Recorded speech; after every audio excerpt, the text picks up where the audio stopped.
Persembahan dan perpuluhan dapat ditransfer melalui BCA 857 050 5000 atas nama GBI Musi Palem Indah atau scan barcode QR kode GBI Musi Palem Indah. Tuhan Yesus memberkati.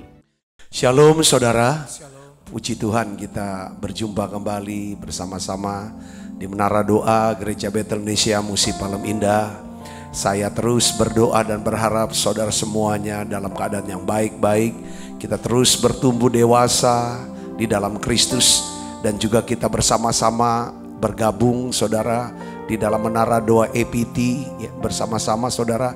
Saya percaya semakin banyak saudara kita berdoa, semakin kuat saudara, kita akan melihat lawatan Tuhan, kemuliaan Allah akan dinyatakan. Mari kita akan sama-sama buka dan kita mulai menara doa kita. Bapa, di dalam nama Tuhan Yesus kami bersyukur Tuhan perkenankan kami kembali untuk hadir di menara doa. Kami boleh berjaga-jaga ya Tuhan, untuk keluarga kami, kota kami, gereja kami, bangsa kami Tuhan, bangsa-bangsa. Bapa, di dalam nama Yesus urapi kami semuanya, permudah setiap kami masuk dalam hadirat-Mu. Biarlah ya Tuhan Kau berikan ya Tuhan doa-doa profetik, nyanyian-nyanyian baru, dan juga ya Tuhan pewahyuan-pewahyuan yang menguatkan, menyegarkan setiap kami. Dan kami percaya ya Tuhan, mujizat sedang terjadi tengah-tengah kami. Mujizat masih ada buat setiap kami. Terima kasih banyak Bapa. Terima kasih Allah Roh Kudus. Dalam nama Yesus kami berdoa. Haleluya. Haleluya. Makasih Roh Kudus. Makasih Tuhan Yesus. Haleluya. Satu hal yang ku rindu, berdiam di dalam rumah-Mu. Satu hal yang ku pinta, menikmati bait-Mu Tuhan.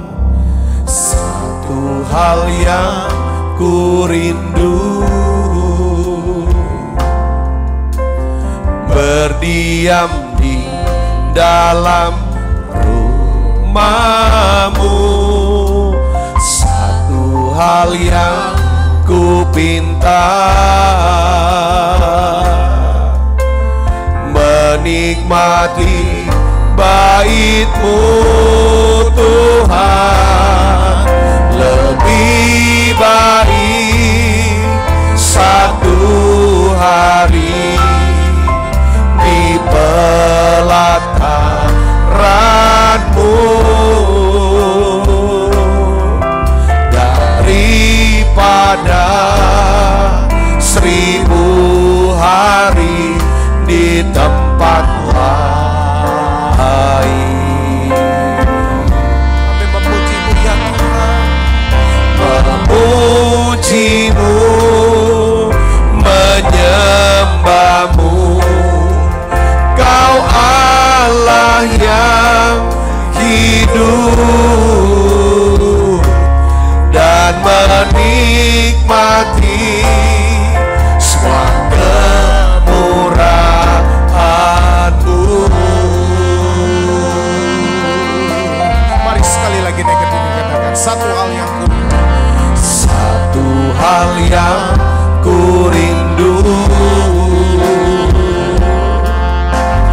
berdiam di dalam rumah-Mu.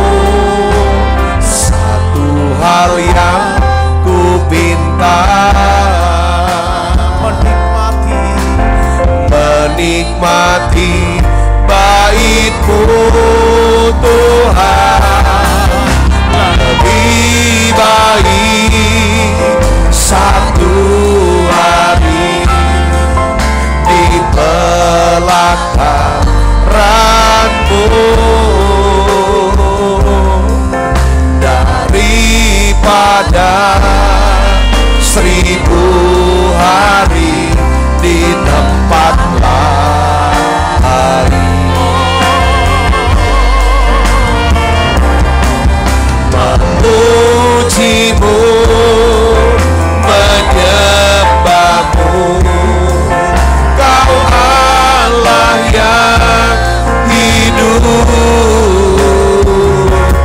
dan menikmati semua kemurahan-Mu.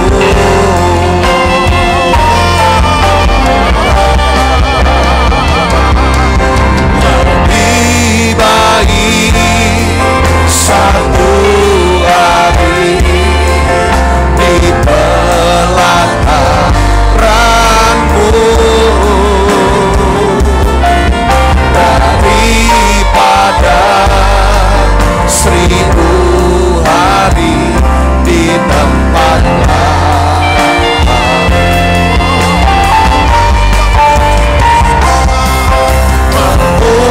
Memuji-Mu, menyembah-Mu, Kau Allah yang hidup, dan menikmati semua kemurahan-Mu.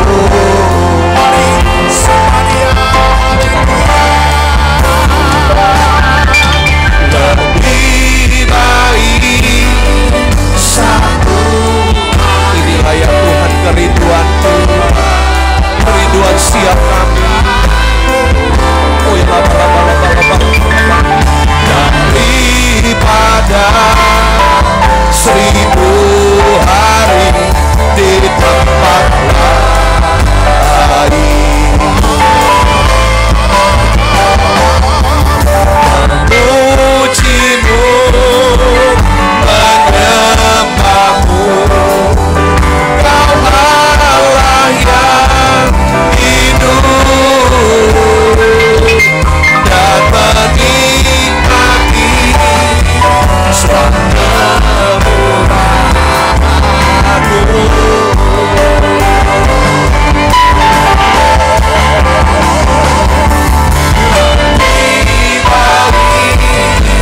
Satu hari di pelataran-Mu daripada 1000 hari di tempat lain. Memuji-Mu, menyembah-Mu, Kau Allah yang hidup, dan menikmati semua kemurahan-Mu.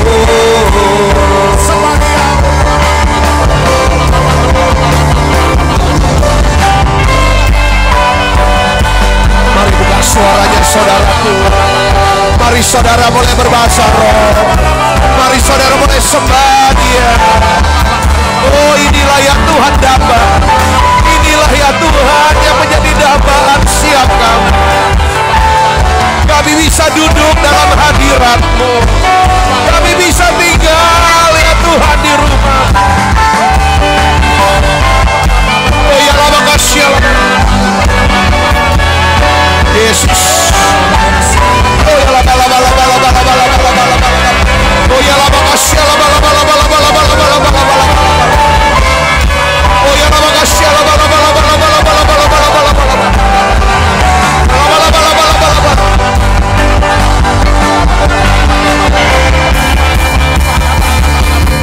Lebih baik satu hari di pelataran-Mu daripada 1000 hari di tempat lain. Memuji-Mu Tuhan Yesus, memuji-Mu, menyembah-Mu, Kau Allah yang hidup, dan menikmati semua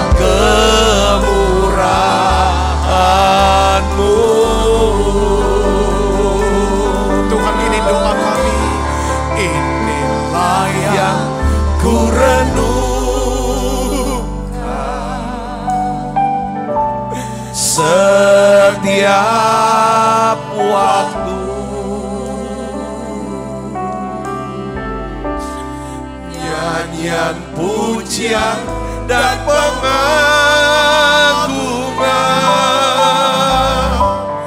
kepadamu.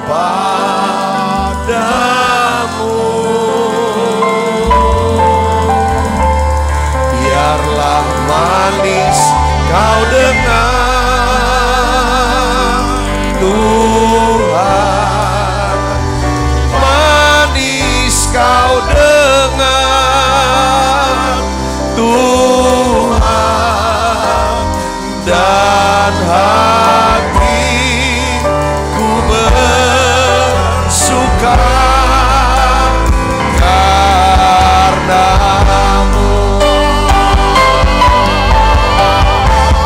Inilah yang ku renungkan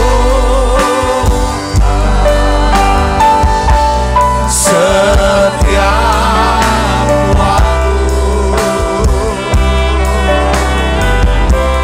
Nyanyian pujian dan pengagungan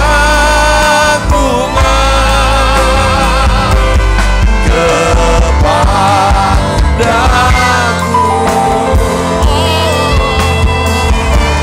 Biarlah manis kau dengar Tuhan, manis kau dengar Tuhan, dan hatiku bersuka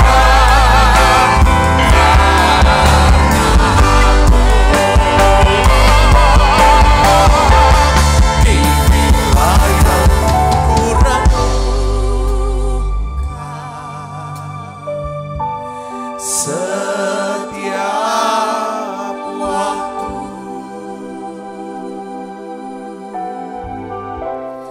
Nyanyian pujian dan pengagungan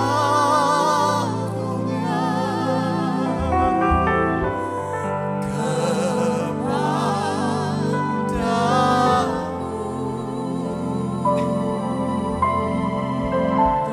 Biarlah manis kau dengar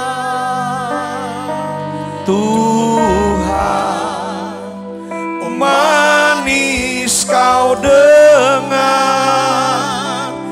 Tuhan, dan hatiku bersuka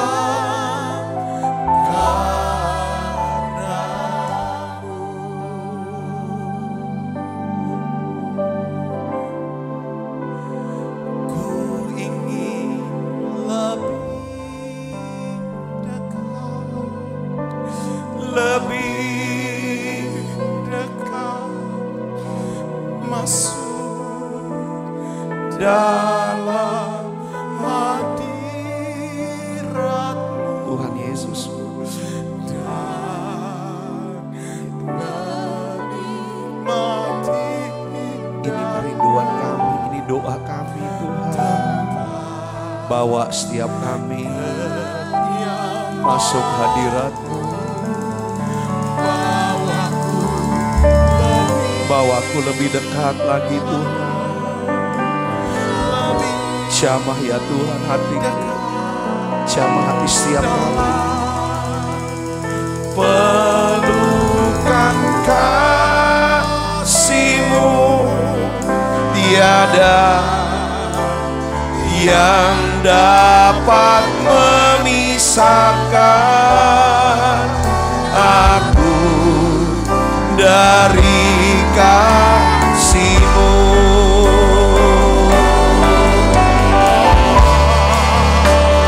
Ku ingin lebih dekat, lebih dekat masuk dalam hadirat-Mu.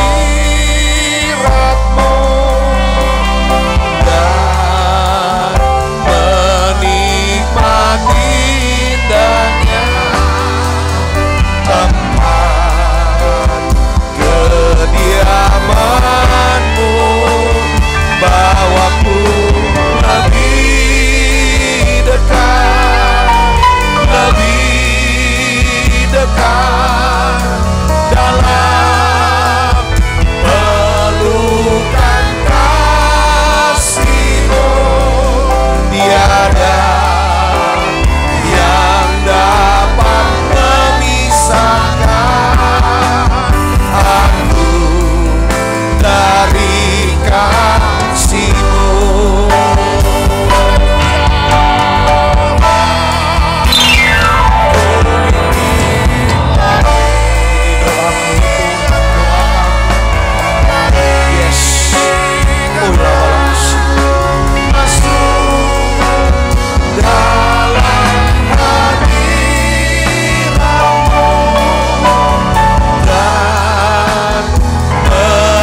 dari kasih-Mu.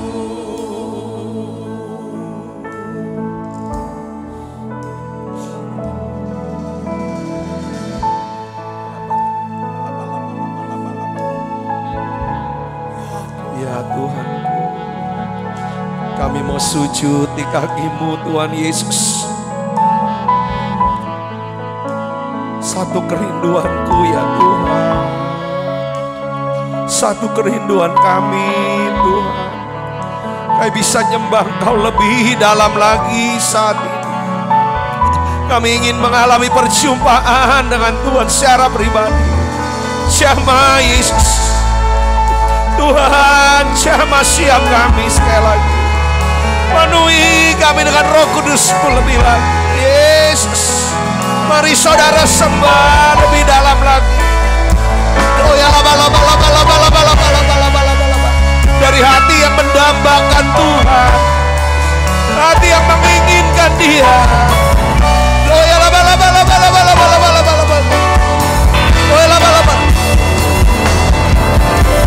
Yesus, ku sembahkan, sujud di hadapan-Mu. Keinginan dalam hidupku hanya untuk menyembah-Mu.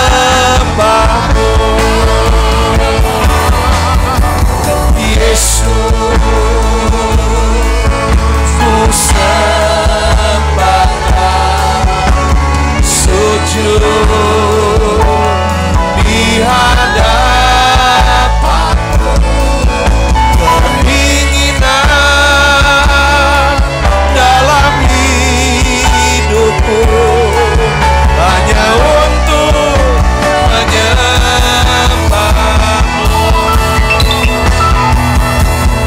Yesus,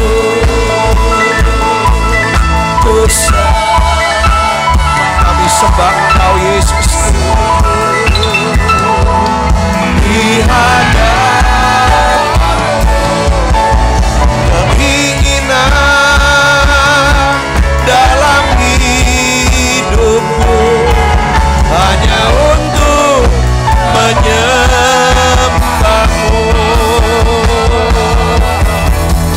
Yesus,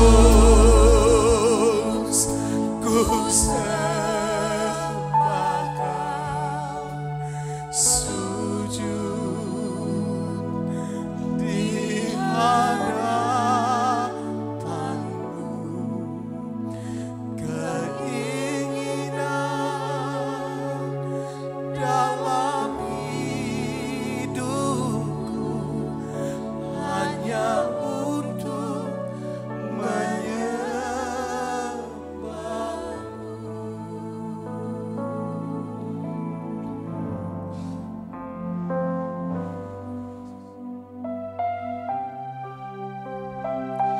ya Tuhan. Tuhan, lihat hati kami yang selalu ada di dalam bait-Mu, dalam menara doa setiap hari. Tuhan, lihat kami, lihat hati kami, ingat kami Tuhan. Kami cinta Tuhan, kami mengasihi-Mu, kami merindukan Tuhan. Tidak ada yang lain selain Tuhan yang kami inginkan, selain rencana-Mu, selain kehendak-Mu, selain daripada petunjuk-Mu ya Tuhan. Tuhan Yesus, kami rindu hadirat-Mu. Bicara buat siap kami, bicara buat siap kami Tuhan. Mari saudara diam dalam hadirat-Nya. Doa biar melodi lagu ini. Berdoa saudara, mari katakan kepada Dia, Yesus, aku rindu Engkau, aku cinta Engkau. Engkaulah ya Tuhan pokok keselamatan. Engkaulah ya Tuhan pokok pengharapan. Tidak ada yang lain Yesus yang aku rindukan selain Kau Yesus. Oh ya laba. Sekalipun dagingku dan hatiku habis lenyap, gunung batu dan bahagiaanku tetaplah Allah selama-lamanya. Sekalipun dagingku dan hatiku habis lenyap, gunung batu dan bahagiaanku tetaplah Allah selama-lamanya. Ini doa kami ya Tuhan. Selain Kau tiada yang lain, hanya padaku di surga. Selain Kau tiada yang lain, yang ku ingini di bumi, yang ku ingini di bumi. Sekalipun dagingku dan hatiku habis lenyap, gunung batu dan bahagiaanku tetaplah Allah selama-lamanya.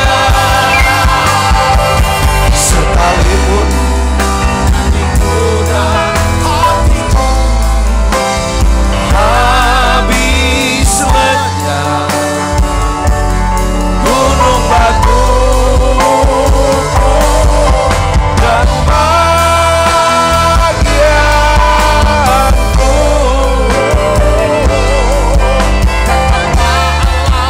selama-lamanya. Sekalipun dagingku dan hatiku habis lenyap, gunung batuku dan bahagiaku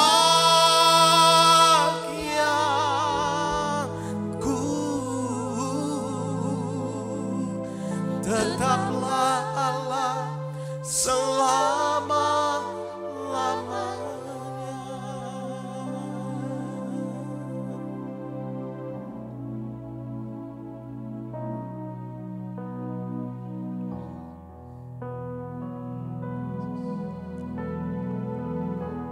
Tuhan, Tuhan tahu kami semua mengasihi-Mu. Kami juga tahu Tuhan betapa besar kasih-Mu buat kami. Kami orang yang dikasihi. Kami semuanya berharga dan mulia di mata-Mu Tuhan. Terima kasih. Engkau sudah ya Tuhan mengangkat kami, memilih kami, menyelamatkan kami. Terima kasih untuk segala kebaikan-Mu. Kau banjiri setiap kami dengan segala kebaikan-Mu Tuhan. Dan hari ini kami mau katakan, kami mengasihi-Mu Tuhan. Hadirat-Mu begitu kuat tengah-tengah kami. Hadirat yang kasih, yang menyegarkan kami.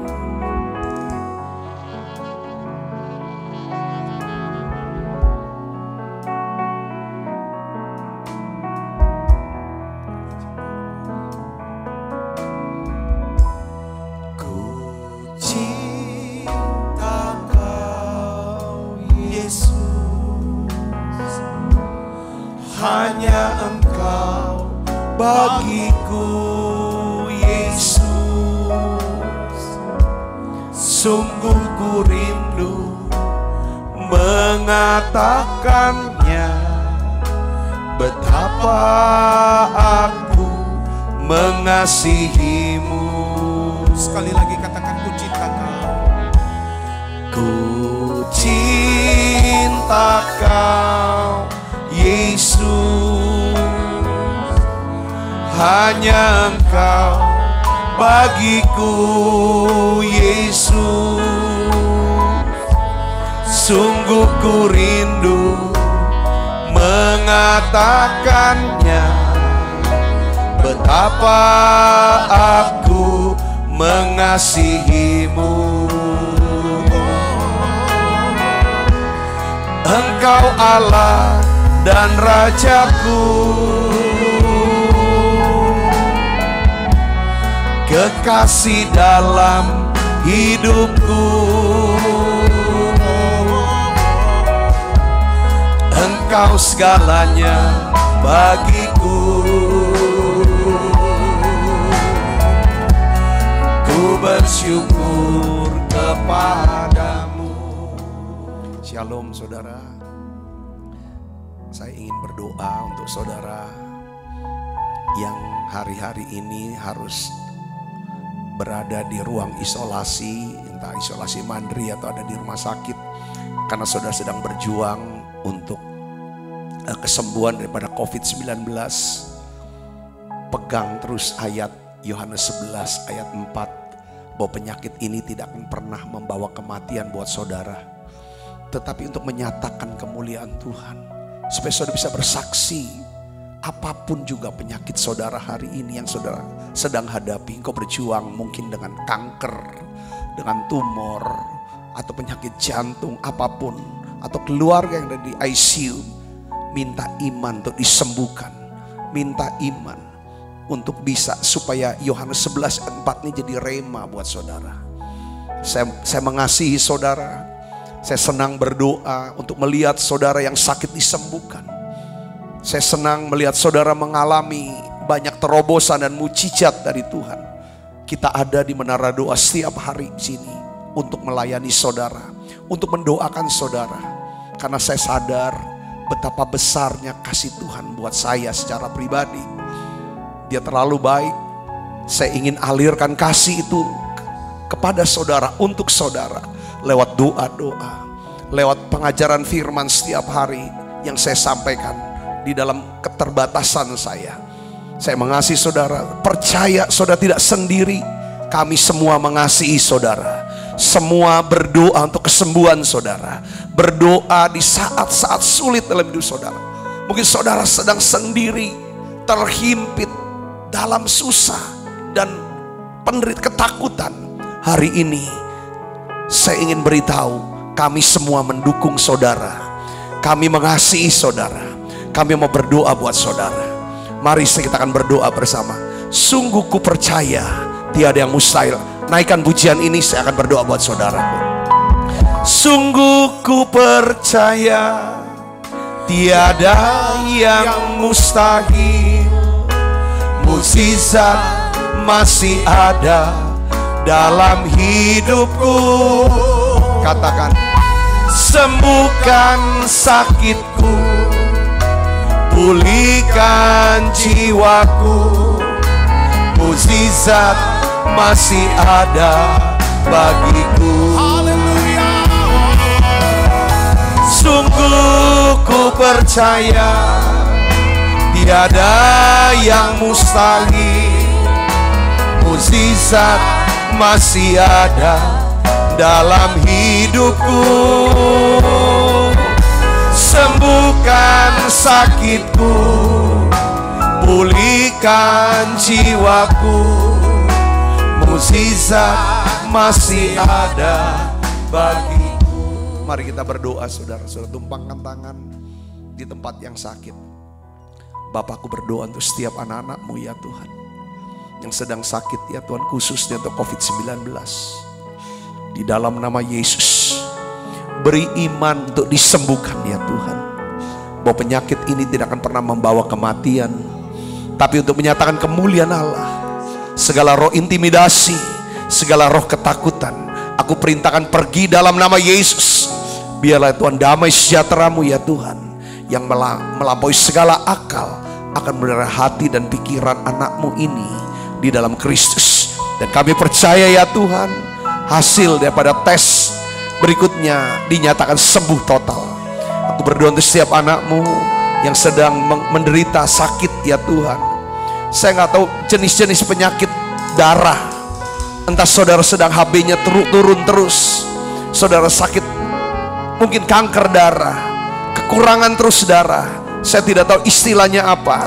Hari ini aku berdoa ya Bapa, dalam nama Yesus, sembuhkan anak-Mu ini ya Bapa. Sembuhkan dalam nama Yesus.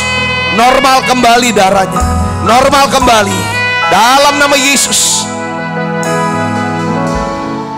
Saudara yang sakit autoimun, terima kesembuhan sekarang dalam nama Yesus. Beri iman untuk disembuhkan ya Tuhan. Beri iman untuk disembuhkan ya Bapa. Yang sakit kanker, tumor, miom, aku berdoa Tuhan, sembuh dalam nama Yesus. Terima kasih Tuhan. Apapun sakit penyakit saudara, mungkin saudara sulit tidur, saudara kesulitan untuk tidur di malam hari, penyakit insomnia, atau saudara mengalami asam lambung yang hebat, kuat. Aku berdoa ya Tuhan, dalam nama Yesus jadi sembuh sekarang. Terima kasih Tuhan, terima kasih untuk kesembuhan Tuhan berikan. Terima kasih, Kaulah Tuhan penyembuhku, Kaulah Tuhan penolong. Kami berdoa untuk gembala pembina kami Pak Niko ya Tuhan, Ibu Hermin, yang kami kasihi Tuhan. Tuhan beri hamba-Mu ini sehat, kuat, umur panjang ya Tuhan. Bawa hamba-Mu makin dekat dengan Tuhan. Tuhan lebih peka dan lebih tajam ya Tuhan, untuk menyampaikan terus ya Tuhan kebenaran firman. Ya Tuhan, di dalam nama Yesus Kristus, pakai hamba-Mu lebih heran. Keempat wakil gembala, semua gembala-gembala rayon, cabang, sampai gembala kul Tuhan, pakai mereka semuanya. Beri kesehatan, kekuatan. Semua ya Tuhan hamba-hamba-Mu yang melayani di EPT ya Tuhan, para pendoa-pendoa yang berjaga-jaga siang dan malam, beri kesehatan, kekuatan. Berikan terus ya Tuhan api-Mu ya Tuhan, api Pentakosta yang ketiga terus menyala. Terima kasih, kami percaya lawatan Tuhan yang besar sedang terjadi. Kesembuhan ya Tuhan, keselamatan, pemulihan ya Tuhan, terobosan Tuhan berikan. Terima kasih Tuhan, terima kasih. Dalam nama Yesus kami berdoa. Kaulah Tuhan penembusku, Kaulah Tuhan penyembuh. Kau berfirman dan sembuhkanku. Kaulah Tuhan penyembuh. Kaulah Tuhan penyembuh. Kaulah Tuhan penyembuh.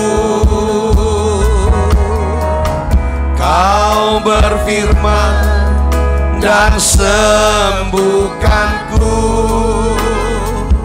Kaulah Tuhan penyembuh. Terima kasih Tuhan untuk hadirat-Mu yang menguatkan, yang menyegarkan, yang menyembuhkan setiap kami. Terima kasih Tuhan, terima kasih.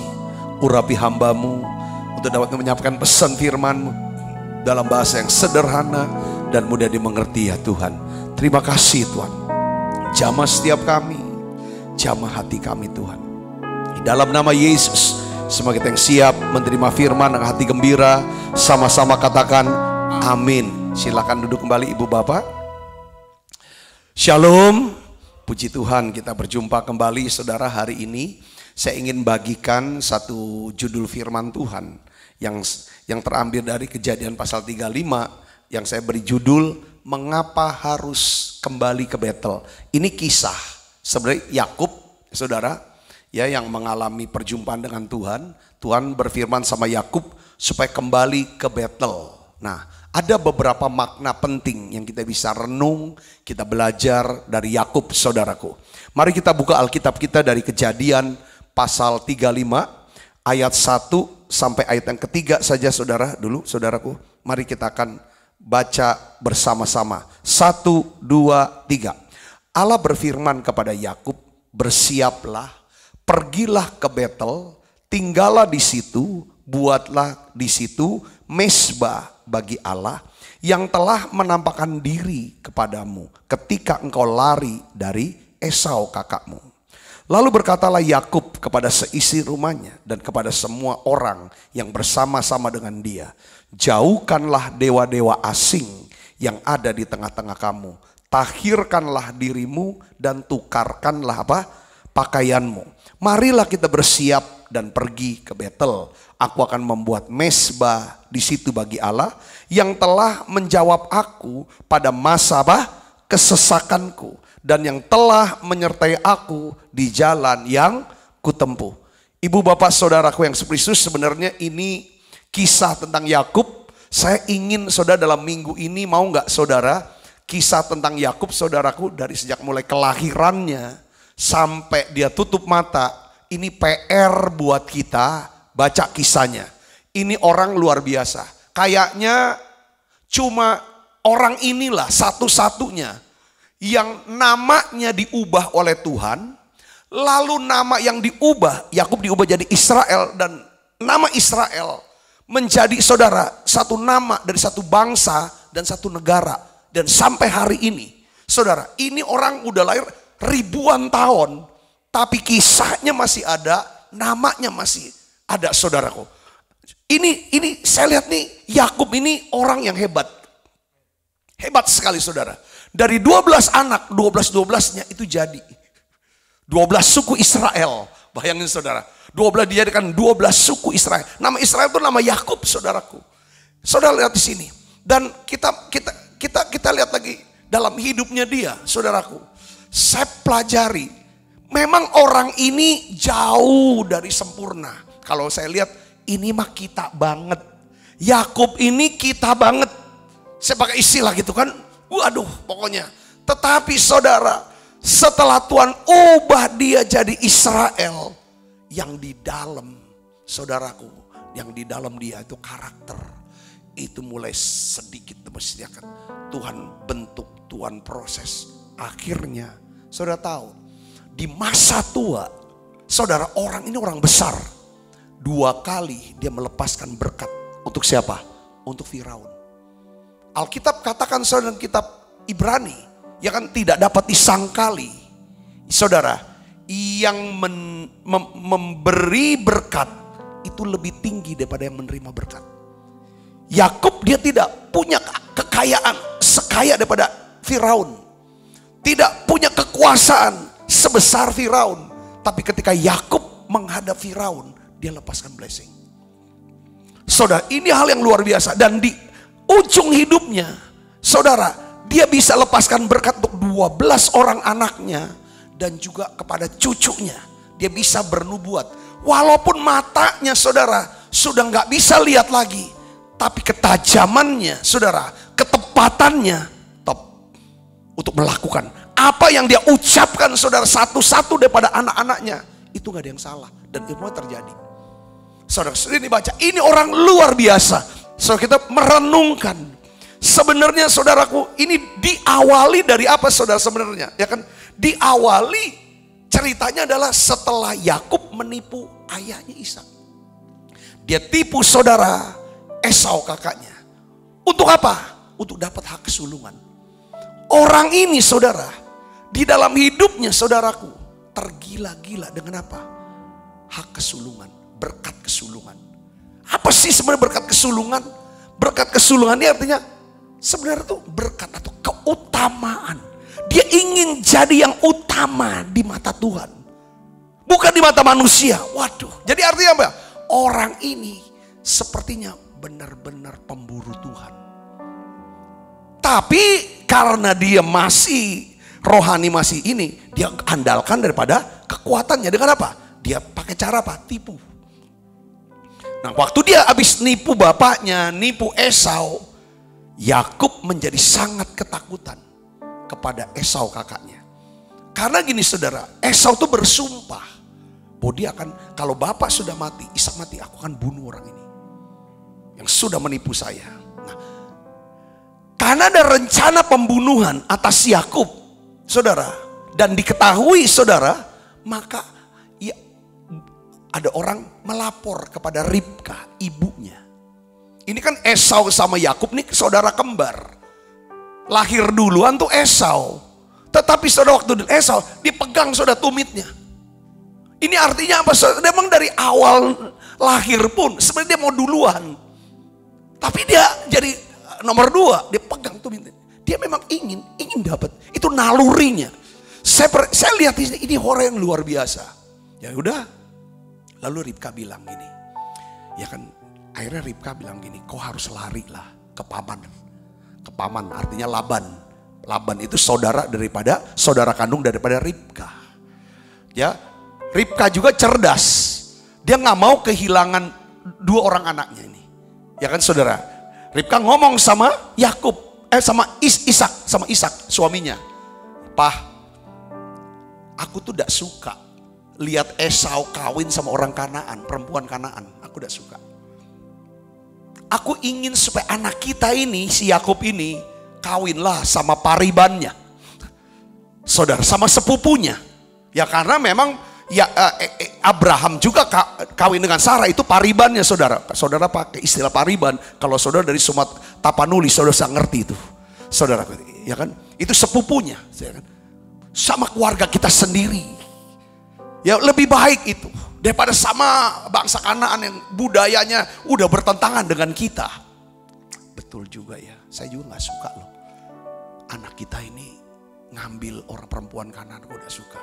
Dan rupanya Ismail tahu bahwa papa mamanya gak suka. Ishak dan Ribka, ayah ibunya gak suka. Akhirnya dia ambil perempuan keturunan daripada orang Ismail. Ya masih sepupu juga akhirnya dia, saudara Ismail.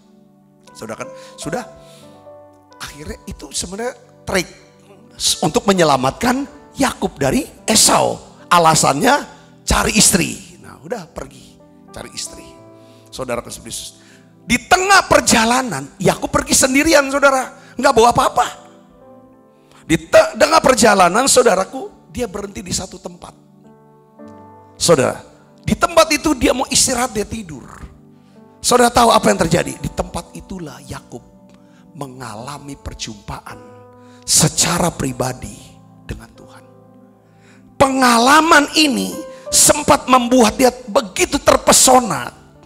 Di mana dalam tidurnya saudara, Yakub bermimpi. Ya kan, ada satu tangga saudara. Dari surga itu turun. Ya kan, ujungnya tuh sampai ke surga. Lalu ada malaikat yang turun naik. Saudaraku. Nah, di dalam mimpi ini saudara, Yakub mengalami perjumpaan dengan Tuhan. Tuhan berfirman sama Yakub. Ini keren orang ini. Kalau orang yang rindu sama Tuhan, yang cinta Tuhan, yang suka, yang ngejar sama Tuhan, pasti satu hari dia akan mengalami perjumpaan dengan Tuhan. Kalau orang mengalami perjumpaan dengan Tuhan, dia pasti akan dapatkan apa? Janji Tuhan. Dia akan dapatkan janji Tuhan. Kalau Tuhan berjanji, itu ada janji bicara tentang berkat. Saudara, lihat sini saudara. Kalau kita tarik balik di dalam pasal sebelumnya, ya, bahwa ada 2 hal. Ya, dalam mimpi itu Allah menyatakan diri kepadanya. Ada 2 hal yang terjadi di sana. Pertama adalah dari sisi Allah memberikan janji berkat dan penyertaan. Ya, ada janji berkat dan penyertaan dari Allah. Kejadian 28 ayat 12 sampai 15 kita akan baca sama-sama saudara. 1, 2, 3. Maka bermimpilah ia, di bumi ada didirikan sebuah tangga yang ujungnya sampai di langit. Tampaklah malaikat Allah turun naik. Bukan naik turun saudara. Sesuatu yang datang dari Tuhan tuh dari atas turun ke bawah. Kalau sesuatu yang bukan dari Tuhan tuh keluar dari bawah. Ya, Ya, roh Samuel katanya kan. Itu bukan Samuel itu, saudara. Roh jahat yang menyerupai Samuel yang keluar dari bumi. Perhatikan sini artinya. Ayat 13 kita baca sama-sama. 1, 2, 3. Berdirilah Tuhan di sampingnya dan berfirman, Akulah Tuhan Allah Abraham, nenekmu, dan Allah Ishak. Tanah tempat engkau berbaring itu akan kuberikan kepadamu dan kepada keturunan. Ini janji. Ini tanah Kanaan. Keturunanmu akan menjadi seperti debu banyaknya, dan engkau akan mengembang ke sebelah timur, barat, utara, dan selatan. Dan olehmu serta keturunanmu semua kaum di muka bumi ini akan mendapat berkat. Ini perkataan yang sama yang Tuhan ucapkan kepada siapa? Abraham dan Ishak.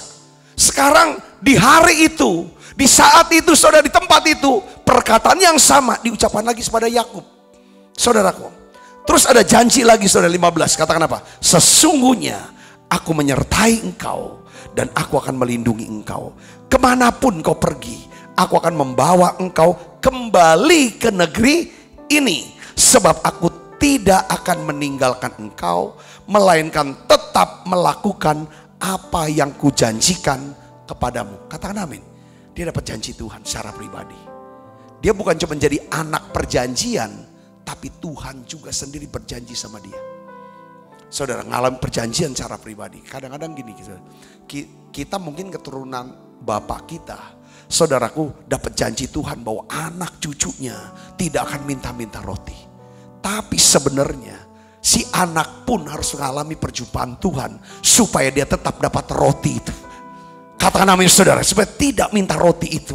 Katakan amin, saudaraku. Nah, ini dari sisi itu Tuhan. Tapi dari sisi Yakub, dia merespon. Responnya apa, saudara, ketika dia dapat janji? Dia bernasar. Komitmen, nasar. Kalau saudara dan saya dapat janji dari Tuhan, saudara harus merespon dengan apa? Dengan komitmen. Lalu bernasarlah Yakub, saudara, ya kan? Jika Allah akan menyertai dan akan melindungi aku. Tuhan kan janji menyertai dan melindungi. Dia ngomong lagi, kalau Tuhan menyertai dan melindungi aku di jalan yang kutempuh ini, memberikan kepadaku roti untuk dimakan, pakaian untuk dipakai, sederhana mintanya. Disertai, dilindungi, bisa makan, bisa pakai. That's all. Saudaraku, ya kan? Terus apa, saudara? Sehingga aku selamat kembali ke rumah ayahku, maka Tuhan akan menjadi Allahku. Tuhan akan menjadi Allahku. Dan batu yang kudirikan sebagai tugu ini menjadi rumah Allah. Betul, akhirnya jadi Betel. Luz jadi Betel. Katanya Betel itu udah rumah Allah. Dari segala sesuatu yang engkau berikan kepadaku, akan selalu kupersembahkan apa? 1/10 kepadamu. Ini belum hukum Taurat tuh, belum turun nih hukum Taurat. Rupanya persepuluhan sudah dilakukan. Dia belajar dari siapa? Dari Abraham. Ketika dia menang perang, Abraham membawa persembahan. Apa sih gunanya persembahan persepuluhan ini, saudaraku? Sebagai tanda. Dia akan di mana? Hatiku melekat kepadamu, Tuhan. Aku mencintai engkau ya Tuhan. Di mana hartamu berada, di situ hatimu berada. Ada 3 hal, saudara. Dia kata, Tuhan akan menjadi Allahku, ini akan jadi rumah Tuhan, dan aku akan bawa persembahan. Konsepnya apa, saudara? Kalau kita cinta Tuhan, kita akan cinta sama rumah Tuhan. Kalau kita cinta sama rumah Tuhan, kita akan membawa persembahan itu, uang itu, ke rumah Tuhan itu. Ini prinsip-prinsip, saudaraku. Setelah selesai semuanya, maka Yakub melanjutkan perjalanannya ke Haran. Dia pergi ke Haran, di sana dia bekerja sama Laban, saudara. Dan setelah ia berhasil dan menjadi kaya, 15 tahun kemudian dari perjumpaan itu, saudaraku, ya kan, saudaraku, Tuhan memberikan perintah kepada Yakub untuk kembali ke Betel. Jadi dari ayat 28 ke dari pasal 28 ke pasal 35, bedanya 7 pasal, tapi jaraknya itu adalah 15 tahun. Saudara, Allah perintahkan Yakub untuk kembali ke Betel, mendirikan mezbah bagi Tuhan. Lalu apa yang dibuat oleh Yakub? Yakub mendengarkan dan mentaati perintah Tuhan. Nah, hari ini kita akan bahas, saudaraku, ya kan? Ada 3 prinsip kebenaran rohani bagi kita, ya kan? Ketika Yakub kembali ke Betel, yang kita belajar, saudara, kita belajar. Saudara senang untuk belajar kisah dalam Alkitab? Katakan amin, saudaraku. Maknanya apa buat setiap kita?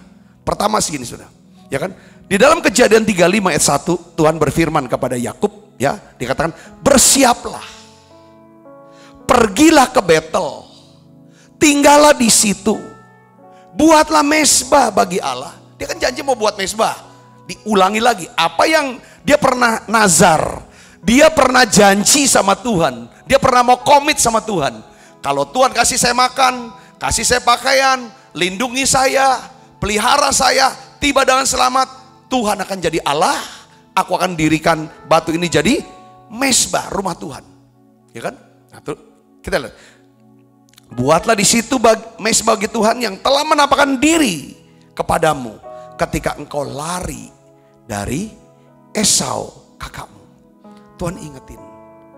Saya lihat belajar yang pertama gini, saudaraku, dari Yakub, ya. Kenapa dia bisa jadi orang besar, orang hebat, tokoh Alkitab? Ya kita tahu nama Yakub itu penipu, saudara. Tapi dia punya hati. Pertama, Yakub itu seorang yang hatinya, saya catat, mendambakan Tuhan. Dia tidak sempurna, jauh dari sempurna. Makanya saya bilang, Yakub ini kisahnya adalah kita banget. Kalau enggak kita, ya saya banget dah. Mungkin saudara enggak lebih baik, tapi saya pikir semua orang ya sama. Saya pikir kalau kita mau jujur, ya saudara. Tapi satu keunggulannya, saudara, Yakub seorang yang hatinya mendambakan Tuhan. Kita tahu, saudara, bahwa Yakub berjumpa dengan Tuhan secara pribadi 15 tahun yang lalu di pasal 28 di Betel. Saat itu Yakub tuh cuma seorang diri. Dia seorang diri, dia tidak punya harta apa-apa. Dia cuma bawa tongkat doang kok. Dia cerita kok bahwa dia juga ada seorang buronan atau pelarian. Sebenarnya pelarian, buronan dari siapa? Dari Esau, kakaknya. Tapi sekarang, saudaraku, ketika firman Tuhan datang kepada Yakub, saudara, Yakub ini telah memiliki harta benda yang berlimpah, kekayaan. Dia sudah kaya banget ini. Dia sudah punya istri, dia punya anak-anak, dia sudah punya budak. Ini bukan Yakub yang 15 tahun yang lalu. Ini Yakub hari ini. Oh ya, Yakub orang sukses. Saudaraku, udah sukses hidup dia. 15 tahun. Saya hitung 15 tahun udah kayak begini. Jadi Tuhan tuh tadi ngomong, kalau kamu ya, setiap kita kalau mau gini, setiap orang yang mengalami perjumpaan dengan Tuhan, orang itu pasti dengar firman Tuhan, dapat firman, dapat janji. Kalau dia merespon dengan apa? Dengan nazar, aku akan jadikan engkau Allah, aku akan cintai rumah Tuhan, aku akan bawa ini, hatiku akan taruh, bawa persembahan per bulan. Dengar baik, saudaraku, kamu pun kata Tuhan, aku akan buat seperti Yakub. Katakan amin, saudara. Jadi yang dibuat sukses itu apa yang dimulai? Dari sisi harta ini. Bisa lihat, saudaraku. Tapi kita lihat di sini hal yang luar biasa. Sungguh Yakub orang yang sukses. Tapi ketika Tuhan beri dia perintah kembali ke Betel, kamu kembali ke Betel loh, dirikan mezbah bagi Tuhan di sana. Yakub masih tetap taat. Yakub masih tetap setia sama Tuhan. Rupanya, saudara, kekayaan, kejayaan, kesuksesan tidak sempat menutup mata hatinya untuk dengar-dengaran kepada Tuhan. Yakub masih menghormati Tuhan. Sama seperti dia lagi susah, lagi sedih, lagi miskin, lagi ketakutan, masih gak punya apa-apa. Dulu dia hormati Tuhan. Sekarang dia udah orang hebat, orang besar, orang kaya, sukses. Ketika Tuhan bicara, dia masih mau dengerin. Kenapa saudara kok bisa gitu? Karena Yakub seorang yang hatinya mendambakan Tuhan. Saya pakai istilah mendambakan Tuhan. Kalau kita seorang yang mendambakan Tuhan, sekalipun Tuhan berkati kita dengan jabatan, kita bisa kenal dan bergaul dengan orang-orang tinggi dan besar, hebat. Kita dipercaya, saudara, dengan kekayaan yang besar. Kalau kita seorang yang mendambakan Tuhan, kita akan tetap menghormati Tuhan. Katakan amin, saudaraku. Damba itu apa sih? Saya cek dalam kamus besar bahasa Indonesia itu, damba itu sangat menginginkan, sangat merindukan. Saudara Kristus, apakah saudara seorang yang mendambakan Tuhan? Seperti Yakub. Orang yang mendambakan Tuhan adalah orang yang mengasihi Tuhan. Orang yang mengasihi Tuhan adalah orang yang mau menuruti perintah Tuhan. Katakan amin, saudara. Apakah kita seorang yang mendambakan Tuhan? Waktu kita susah, kita hormati Tuhan. Waktu kita senang, sudah berhasil, kita pun masih mau menghormati Tuhan. Kalau kita dikasih nasihat, kita masih mau dengar. Kita masih mau jadi orang yang sabar. Kita menjadi orang yang masih mau menguasai diri jadi tenang. Kita masih mau tetap jadi orang yang rendah hati.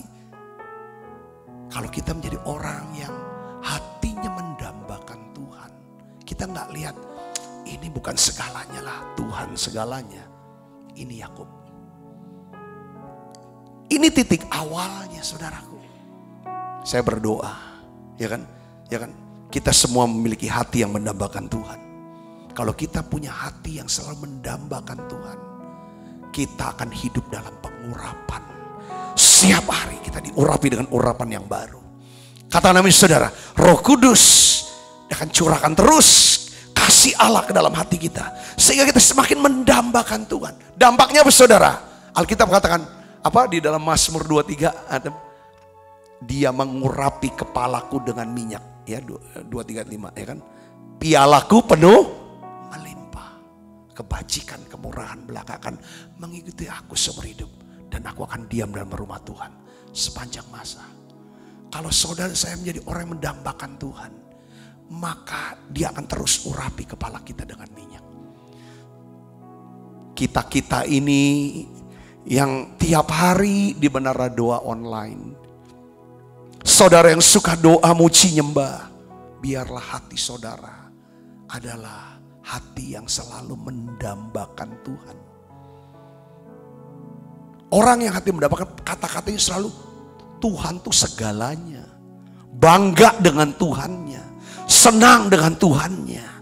Katakan amin, saudara, kagum dengan Tuhannya. Terlalu ada rasa syukur dan terima kasih kepada Tuhannya.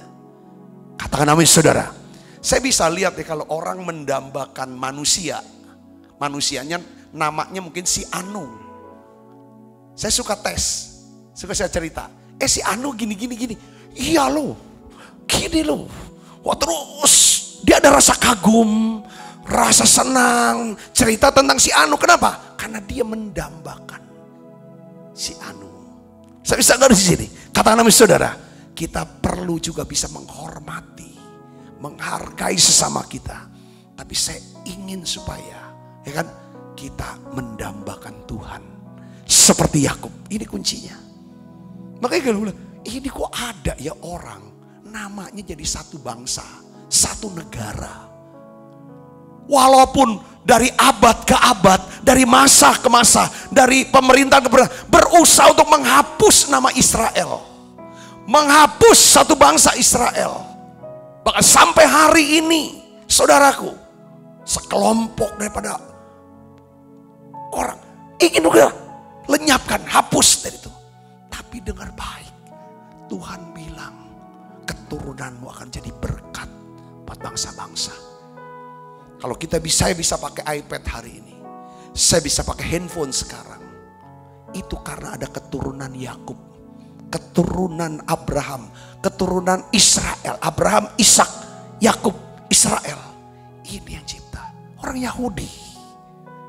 telekomunikasi, semua hampir segala aspek hidup dia. Kita tahu IMF, saham, keuangan, orang keturunan daripada Yakub inilah saudaraku. Wow, dahsyat. Apa yang menyebabkan seperti itu sih? Yakub seorang yang mendambakan Tuhan.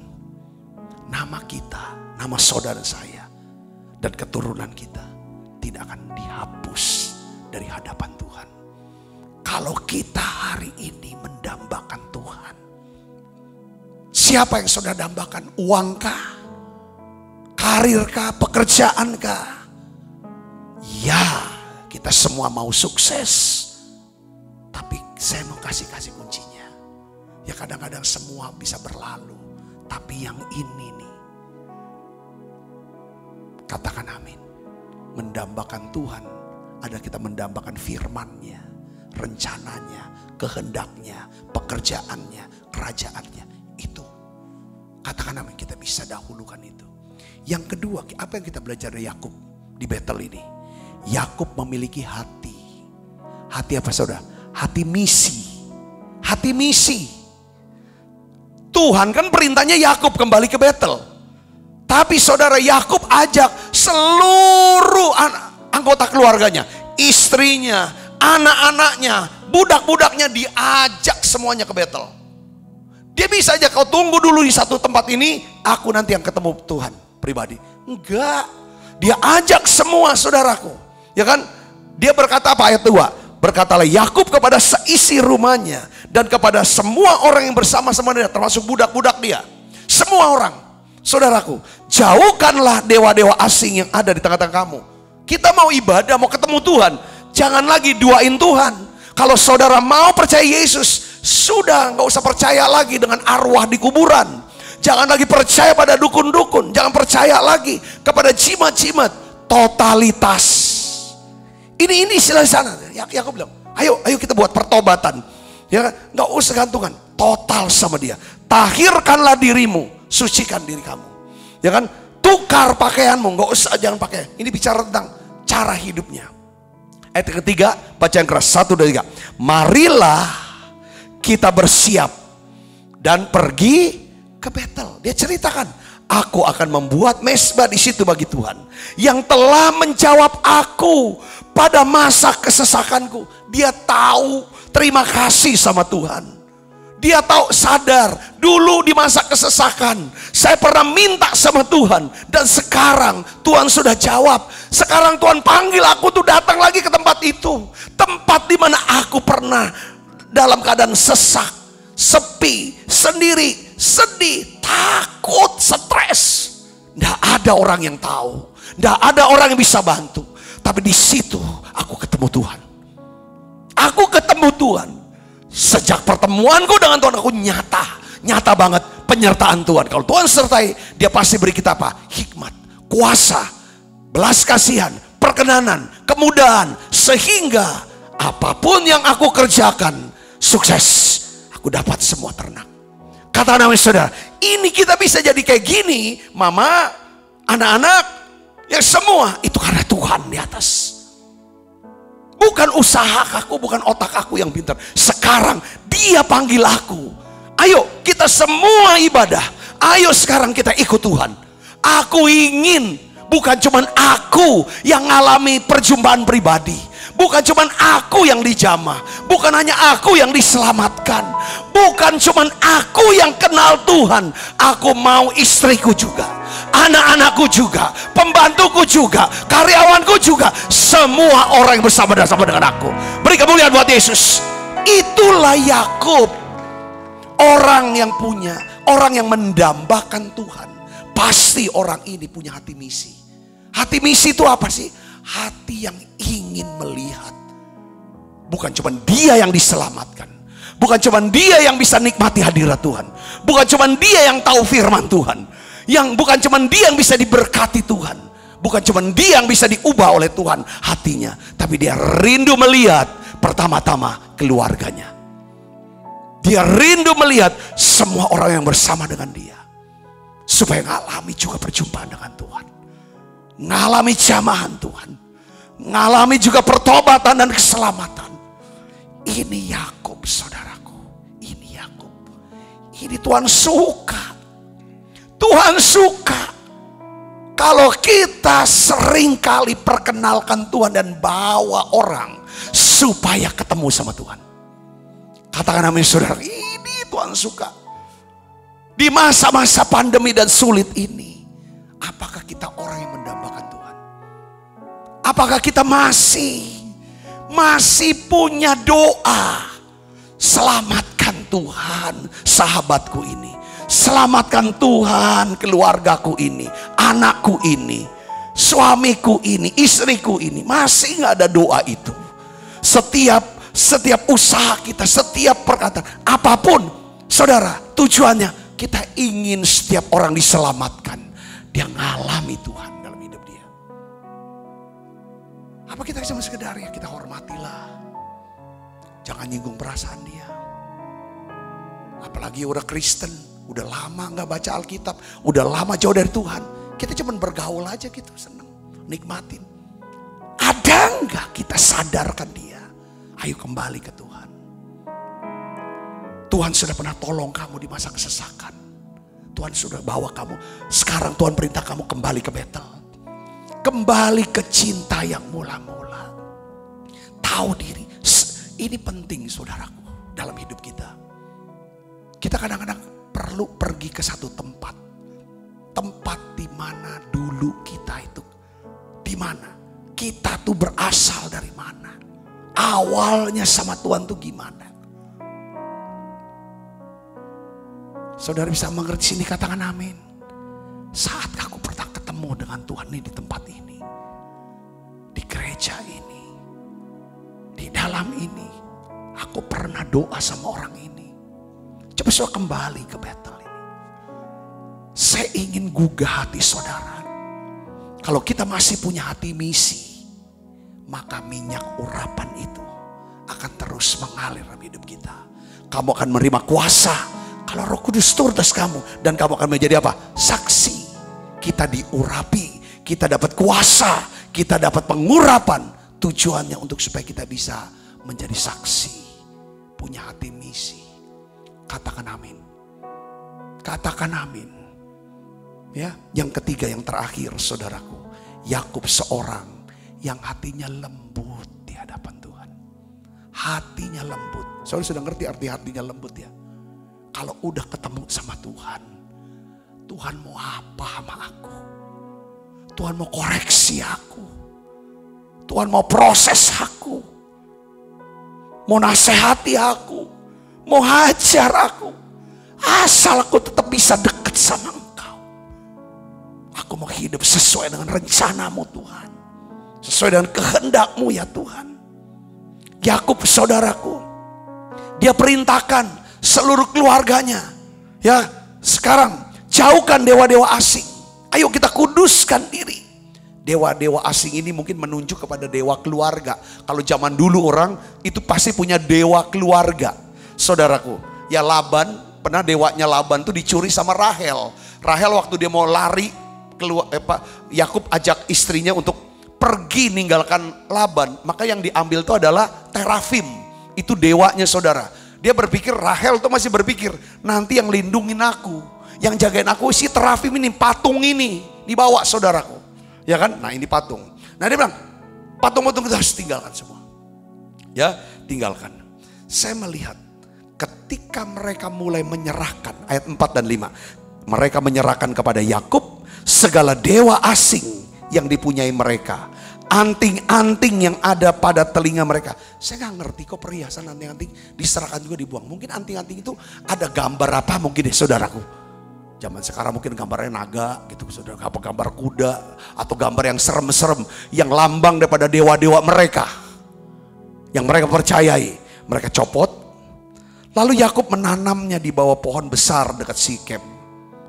Ayat 5 baca yang keras. Kita baca 1. Sesudah itu berangkatlah mereka. Dan apa?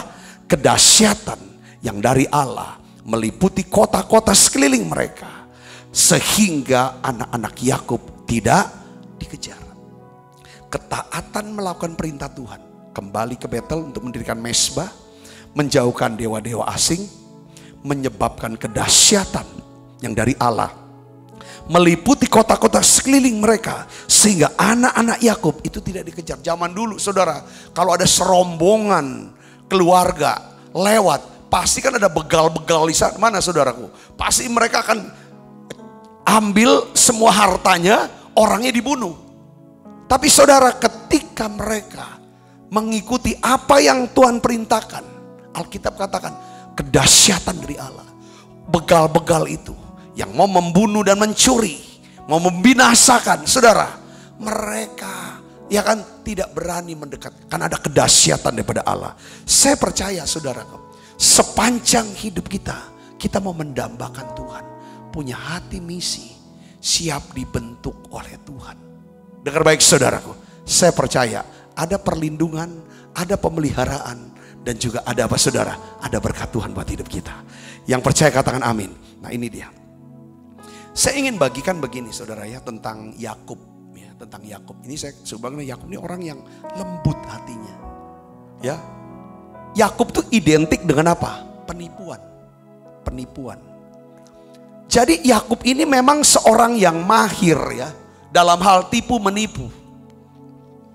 Dalam kehidupannya ada 3 orang laki-laki saudara, yang seharusnya si Yakub ini dekat sama 3 laki-laki ini. Pertama siapa?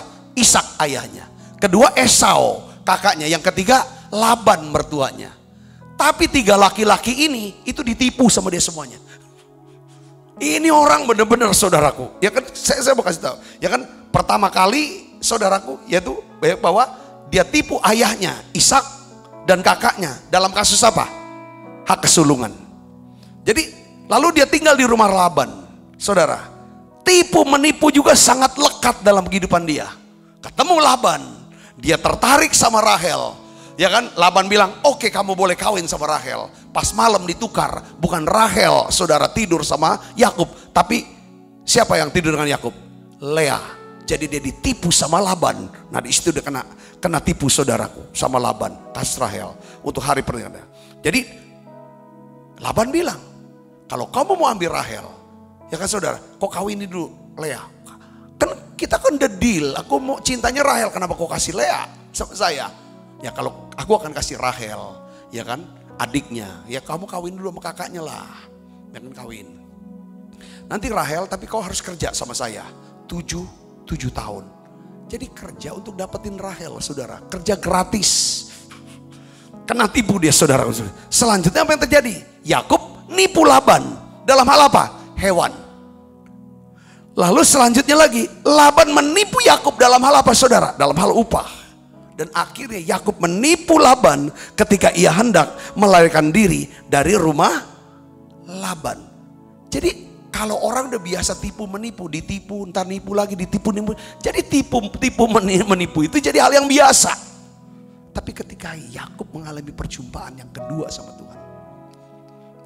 Perjumpaan pertama itu roh kita diselamatkan. Saya udah bahas kemarin. Perjumpaan kedua, Tuhan mau kita dipenuhi dengan Roh Kudus. Yaitu apa saudara? Jiwa kita mulai dikuduskan. Cara kita berpikir, perasaan kita, kehendak kita itu mulai diproses sama Tuhan. Semakin selaras dengan Dia. Katakan amin saudara. Nanti ujungnya tubuh kita. Pada waktu Yesus datang kedua kali, kita akan mendapatkan tubuh kemuliaan itu yang sempurna. Jadi yang sempurna itu yang pertama apa? Roh kita. Keselamatan masa lalu. Selamat masa sekarang, inilah kita harus diproses. Nah Yakub itu diproses sama Tuhan. Mulai dari apa? Ini istilahnya kita nih, itulah awal diubah namanya. Pada waktu dia mengalami perjumpaan sama Tuhan saudara. Ya kan, jalan penipuan. Akhirnya waktu di Betel inilah Tuhan suruh dia ke Betel. Bukan cuman saudaraku ya, sebenarnya Tuhan mau tes. Dia masih ingat gak sih sama aku? Setelah dia kaya, dia sukses, dia jaya, masih ingat gak sama aku? Oh masih ingat karena hatinya dambakan Tuhan. Yang kedua aku mau lihat, apakah dia mau datang ke Betel itu sendiri? Apa dia bawa semuanya supaya mereka bisa kenal sama Tuhan? Oh rupanya memang dia punya hati misi. Yang ketiga yang Tuhan mau, aku mau garap hati dia. Aku mau garap diri dia. Karena aku mau pakai badan ini, yang badannya si Yakub, untuk menjadi berkat buat banyak bangsa. Dari badan inilah akan lahir bangsa yang besar, yang akan melahirkan raja-raja besar, imam-imam besar, apalagi nabi-nabi besar, dan melahirkan siapa? Raja di atas segala raja. Namanya siapa? Yesus Kristus. Lewat Yakub, keturunan Yakub ini. Aku mau pakai badan ini, tapi badan ini biasa tipu menipu. Kalau nggak bohong, kalau nggak nipu, rasanya gatel kepalanya. Pokoknya apapun yang mau dia dapat harus nipu. Aku akan buat dia, aku ubah dia. Dari Yakub penipu, Tuhan bilang ubah jadi apa? Israel. Apa arti Israel? Saudara Yesus, Israel artinya pemenang. Israel artinya pejuang Allah.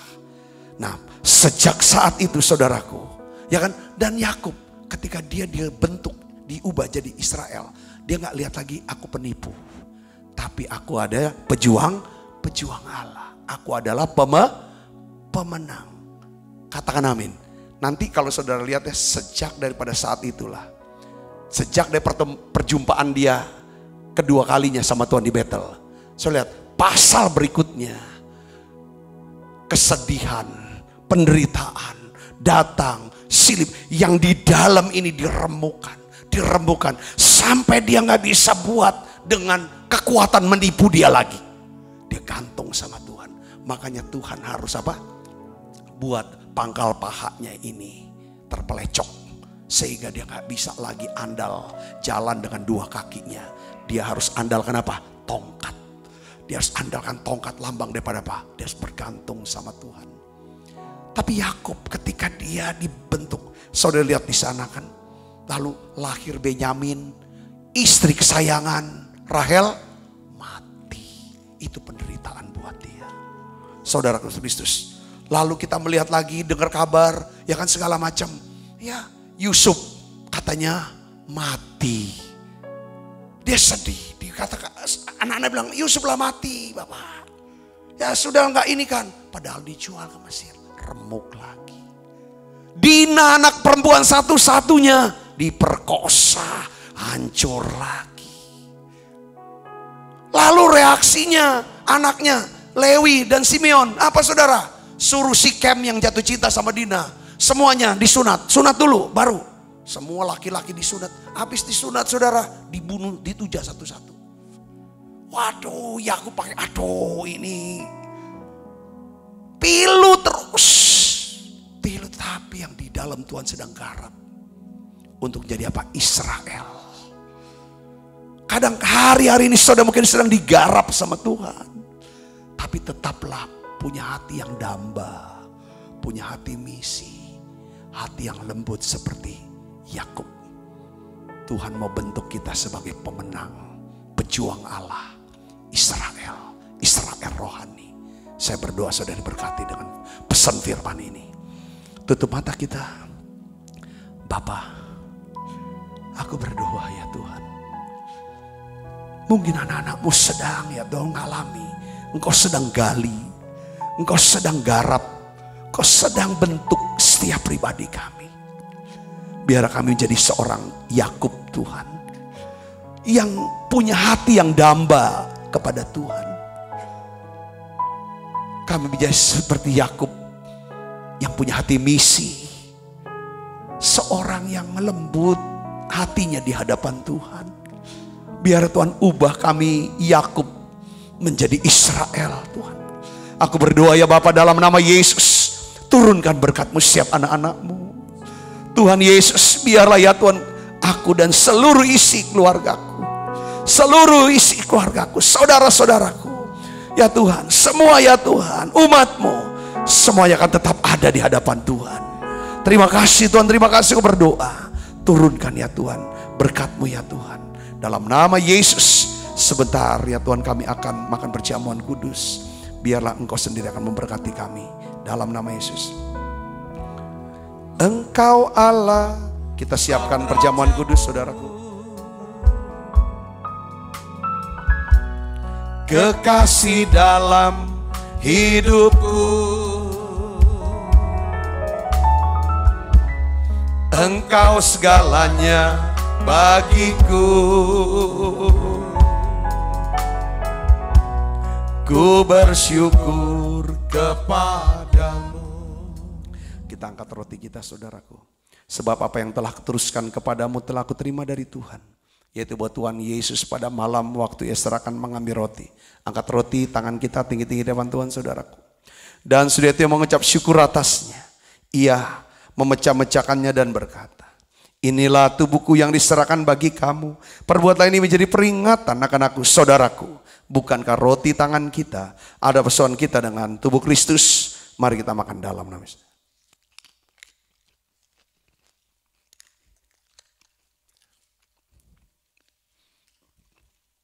Angkat cawan. Demikian juga yang mengambil cawan sudah makan lalu berkata, cawan ini ada perjanjian baru yang dibentarkan oleh darahku. Perbuatan ini setiap kali kamu meminumnya menjadi peringatan akan aku, saudaraku.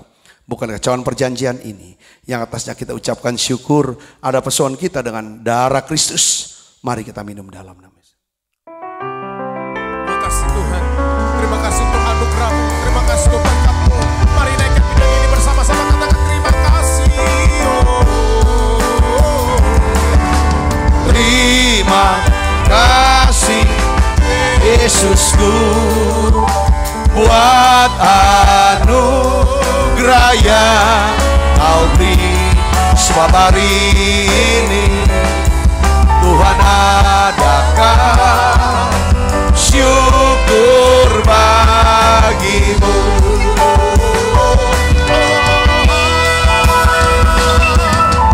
Terima kasih Yesusku buat anugerah yang Kau beri.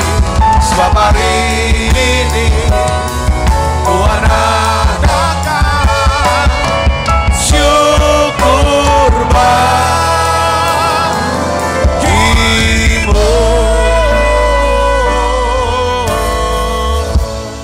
Mari buka kedua tangan kita, arahkan hati pandang kita ke surga untuk menerima berkat. Kekasih Kristus, terimalah berkat yang berlimpah-limpah daripada Allah Bapa. Di dalam anaknya yang tunggal Tuhan kita, Yesus Kristus. Persoalan yang manis Roh Kudus menyertai kita semua mulai daripada saat ini sampai Yesus datang menjemput kita dalam permainan dan sampai selama-lamanya. Semoga kita yang percaya berkati sama-sama katakan amin. Tuhan berkati saudara semuanya.